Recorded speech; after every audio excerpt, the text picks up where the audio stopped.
یہ سکون پیدا کرتا ہے۔ اس کے برعکس اس چیز کا دشمن بے چینی، بے قراری اور شک ہے۔ اے خداوند، اور میں کیسے ترقی کروں گا؟ اور میں اس صورتحال میں کیسے گزارا کروں گا؟ اب میں تم سے ایک بات کہوں گا، یہ شک اور بے چینی کہ اللہ تمہیں کیسے نوازے گا، تخلیق کے ظاہر ہونے میں سب سے بڑا دشمن ہے۔ سنو بھائی، لیکن خدا کے بیٹے میں سب سے بری چیز کیا ہو سکتی ہے؟ سنو، بے اعتقادی، بے چینی، آرام کی کمی۔ تمہیں ایک ایسی لازوال بادشاہت کے لیے بلایا گیا ہے جسے تمہارے لیے پہلے سے تیار کیا گیا تھا۔ دیکھو، آئیے اسے دوبارہ پڑھتے ہیں اگر کہیں کوئی شک باقی ہو۔ دیکھو آیت 10 میں کیا لکھا ہے، کیونکہ ہم اسی کی صنعت ہیں، مسیح یسوع میں نیک اعمال کے لیے پیدا کیے گئے، کیا اچھے اعمال کے لیے۔ لیکن بات یہیں ختم نہیں ہوتی، کیونکہ کچھ لوگ کہتے ہیں، ہاں پادری صاحب، ان اچھے اعمال کے لیے قیمت چکانی پڑتی ہے۔ تم کون سی قیمت چکایا گے؟ یہ تو پہلے ہی تیار ہے۔ جو تمہیں کرنا ہے وہ یہ ہے کہ اپنے ہونٹوں سے اس کے نام کا اقرار کرتے ہوئے پھل لاؤ۔ تمہارے اندر شکرگزاری ہونی چاہیے۔ تم جانتے ہو کہ ایمان میں یہی ہے۔ ایمان شکرگزاری کا عمل ہے۔ ایمان شکرگزاری کے عمال کے راز کو دریافت کرنا ہے۔ یہ ایک راز ہے، شکرگزاری کے ساتھ چلنا۔ کہیے، ابا، میں جانتا ہوں کہ میرا سب کچھ پہلے سے ہی طے شدہ ہے۔ میں شکر ادا کرتا ہوں، میں شکر ادا کرتا ہوں، اور میں ان کاموں پر پہلے سے چلوں گا۔ یہ ایک معاملہ ہے، ایک معاملہ اور ہمارا ایک رویہ۔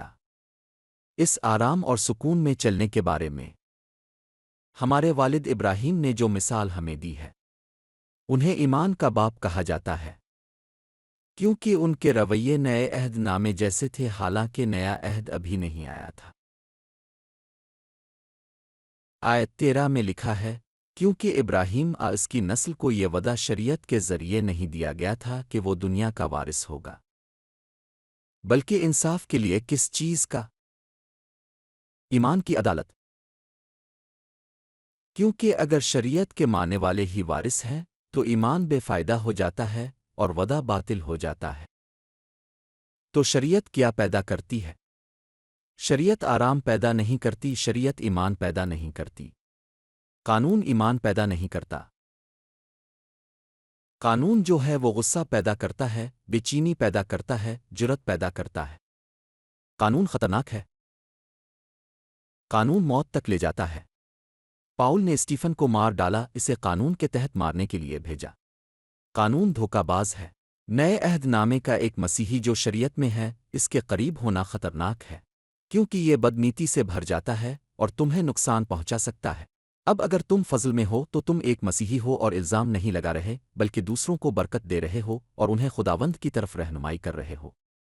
یہاں آیت 16 میں لکھا ہے، پس یہ ایمان کے ذریعے ہے تاکہ یہ فضل کے سبب ہو، تاکہ وعدہ اس کی ساری نسل کے لیے پختہ ہو جائے، نہ صرف ان کے لیے جو شریعت کے ہیں، بلکہ ان کے لیے بھی جو ابراہیم کی ایمان پر ہیں، جو ہم سب کے باپ ہیں۔ جیسا کہ لکھا ہے، میں نے تجھے بہت سی قوموں کا باپ بنایا ہے، خدا کے سامنے جس پر اس نے ایمان لایا، جو مردوں کو زندگی بخشتا ہے اور جو چیزیں نہیں ہیں انہیں ایسے پکارتا ہے جیسے وہ موجود ہوں۔ اس نے نا امیدی کے باوجود امید پر ایمان رکھا تاکہ وہ بہت سی قوموں کا باپ بن جائے، جیسا کہ اسے کہا گیا تھا، اسی طرح تیری نسل ہوگی۔ اور اس نے اپنے جسم کو دیکھ کر، جو تقریباً 100 سال کا ہو کر مردہ سا ہو چکا تھا، آسارا کی کوکھ کی بانج پن کو دیکھ کر ایمان میں کمزوری نہ دکھائی۔ جب تم اپنے جسم کو دیکھتے ہو تو نہ صرف تمہارا ایمان کمزور پڑ جاتا ہے، بلکہ سب کچھ زمین پر آ جاتا ہے۔ تو پھر ایک بلاوا ہے، ایک بلاوا ہے، دیکھو مسیح یسوع میں جو نئی تخلیق تم میں ہے، اس کو دیکھو۔ ارے کیا ہم سب یہاں موجود ہیں؟ مسیح یسوع میں جو نئی مخلوق تمہارے روح میں ہے، یعنی تم ایک نئی مخلوق ہو، اس کے لیے تمام ضروریات پہلے ہی پوری کر دی گئی ہے۔ اس نے پہلے سے ہی کام تیار کر رکھے ہیں۔ وہ کیا ہے؟ یہ تم خود دریافت کرتے ہو جب تم ایمان کے ساتھ آگے بڑھتے ہو۔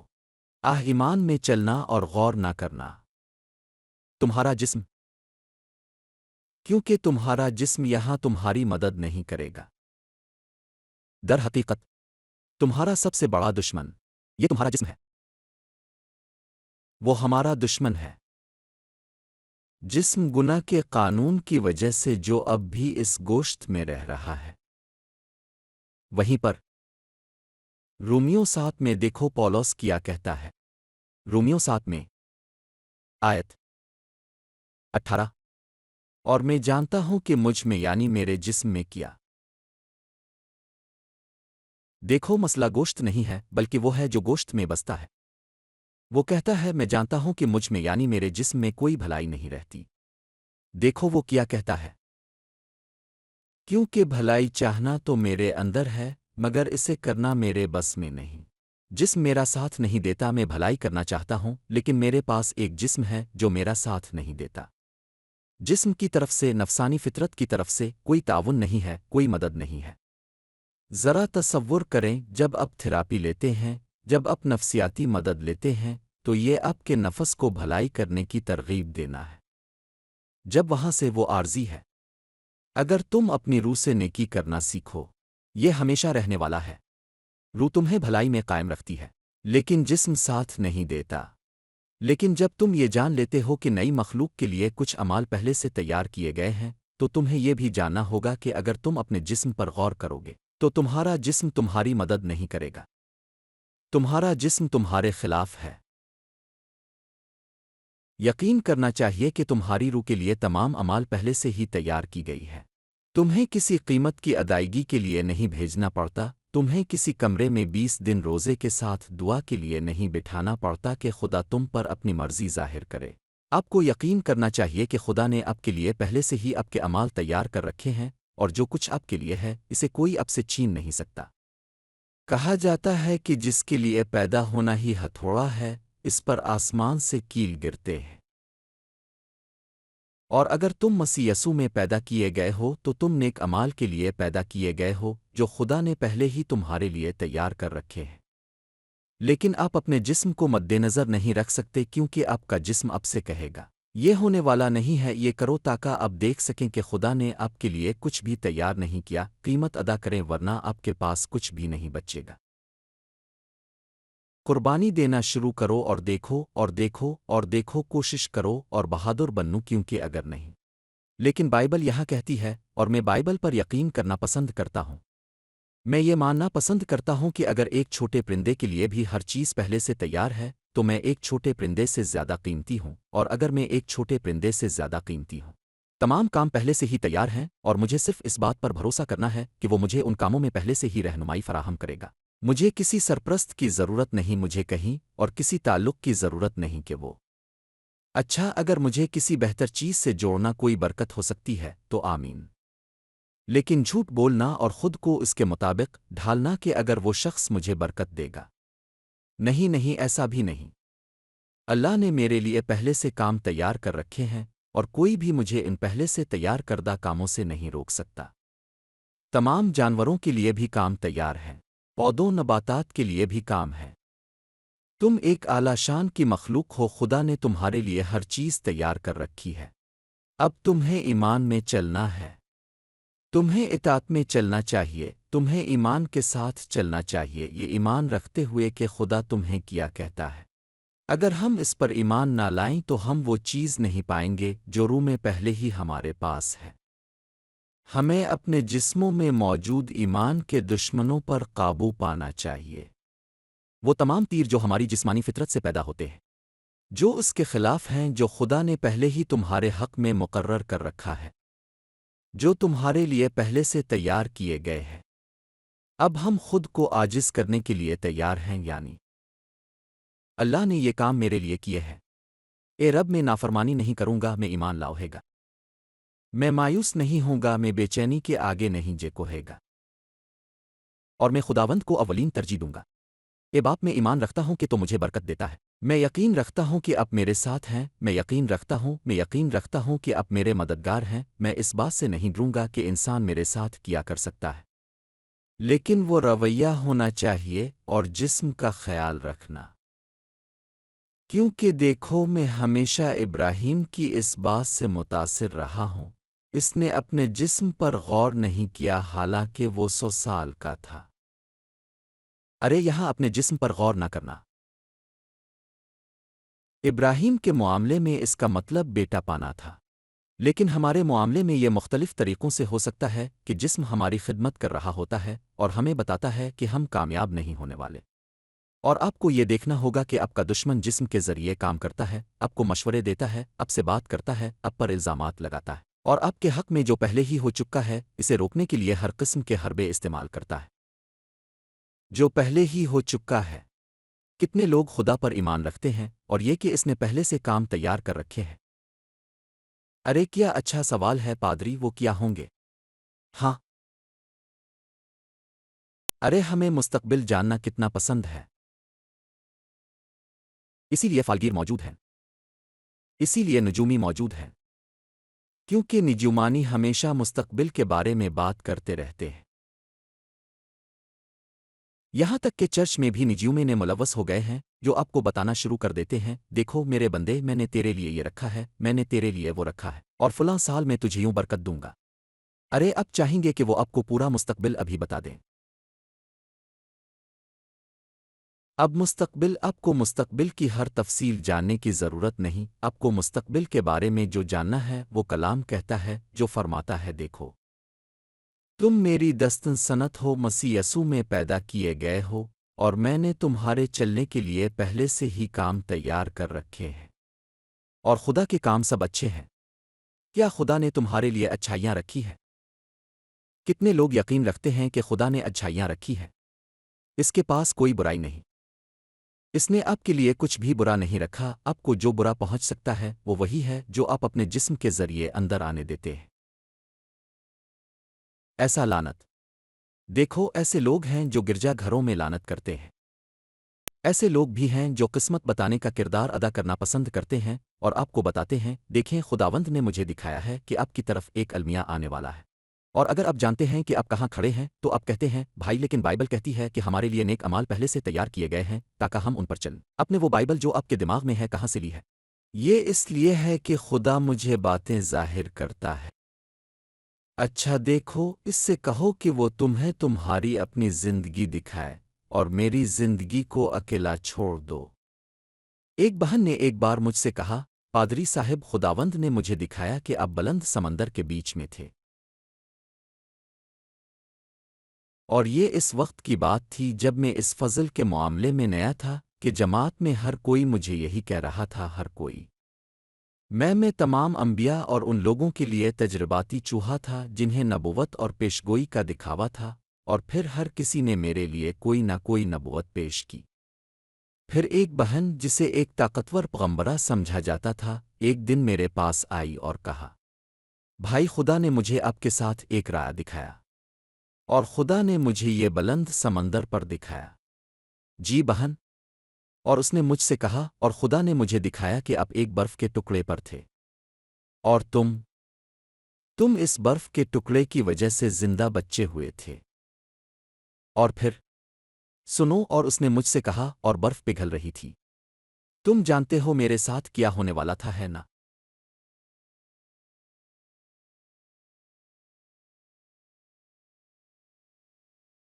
جو وہ مجھے بتانا چاہتی تھی وہ یہ تھا کہ میں تمہیں عجیب باتیں کرتے دیکھ رہی ہوں، اور تمہیں ڈرانے کے لیے میں نے کہا کہ تم کھلے سمندر میں ہو اور خطرے میں ہو۔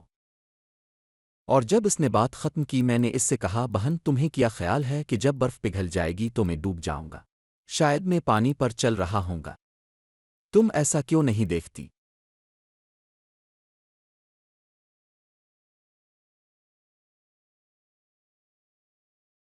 اور دوسرے شروع کرتے ہیں، دیکھو دوسرے اب سے کہنے لگتے ہیں، بھائی میں نے خواب دیکھا کہ تمہارے گھر میں ایک بڑا سانپ تھا، اور سانپ نے گھر کو گھیر لیا تھا اور تم اپنے گھر سے باہر نہیں نکل سکتے تھے۔ اور کیا ہوا بھائی؟ اور وہ سانپ تمہیں کھا جائے گا، وہ پیش گویا۔ اور پھر آپ کو اس کا یوں جواب دینا ہے، بھائی، اور کیا آپ نے یہ نوٹ کیا کہ وہ سانپ پہلے ہی جلا ہوا تھا، پہلے ہی مردہ تھا، کیونکہ مقصد آپ کو ڈرانا ہے۔ ٹھیک ہے، دیکھیں آپ کو مجھے مستقبل بتانے کی ضرورت نہیں، میرا مستقبل ہے۔ افسیوں 20 میں، ہوسے لوئس، دیکھو تم میری دستن قدرت کی تخلیق ہو، جو مسیح یسوع میں نیک امال کے لیے پیدا کیا گیا ہے، جو خدا نے پہلے سے تمہارے لیے تیار کیے ہیں۔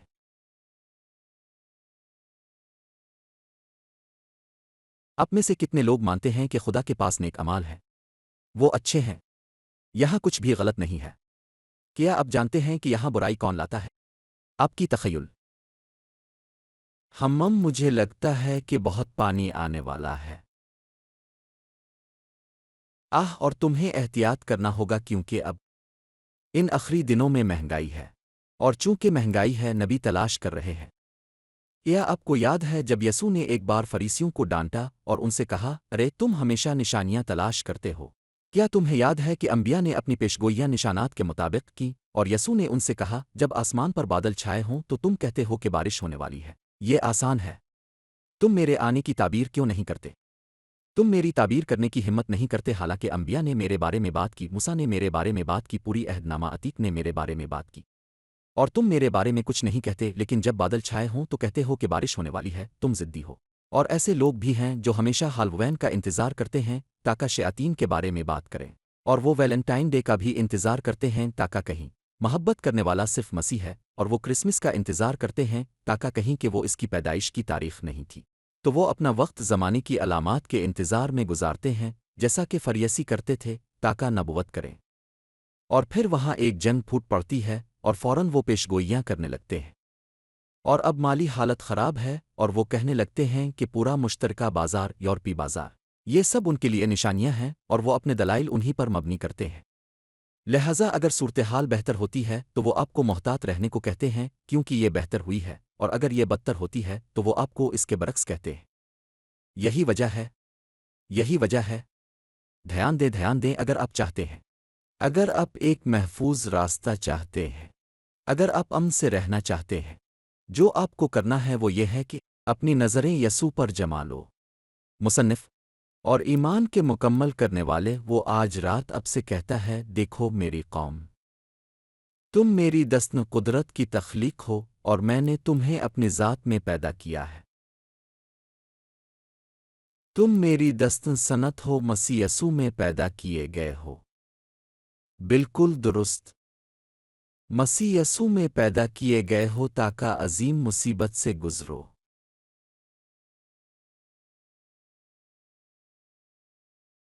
اچھے کاموں میں چلنے کے لیے جو میں نے تمہارے لیے پہلے سے تیار کیے ہیں۔ یہی وجہ ہے کہ جب ابراہیم کہتا ہے کہ اس نے اپنے جسم کو مد نظر نہیں رکھا، جسم میں بری چیزیں ہیں، جسم میں دیکھو، جسم میں بہت سی مبہم چیزیں ہیں، اور آپ کو اپنے ذہن کا خیال رکھنا ہوگا۔ جی ہاں، کیونکہ ہر چیز خدا کی طرف سے امن کے ساتھ آتی ہے۔ ہر چیز جو خدا کی طرف سے آتی ہے وہ آپ کی روح کے ہم آہنگ ہوتی ہے۔ ہر چیز خدا کی طرف سے، آپ کو مروڑنے کی ضرورت نہیں، ٹھیک ہے؟ کیا آپ نے دیکھا ہے جب ہم بائبل استعمال کرتے ہیں، بائبل کہتی ہے، دیکھو اس نے تمہیں اس کے مطابق پہلے سے مقرر کیا ہے جو اپنی مرضی کے مطابق ہر چیز کرتا ہے۔ اچھی انگریزی میں یہ ہے کہ اس نے تمہیں اس کے ساتھ پہلے سے مقرر کیا ہے جو اپنی مرضی کے مطابق کام کرتا ہے۔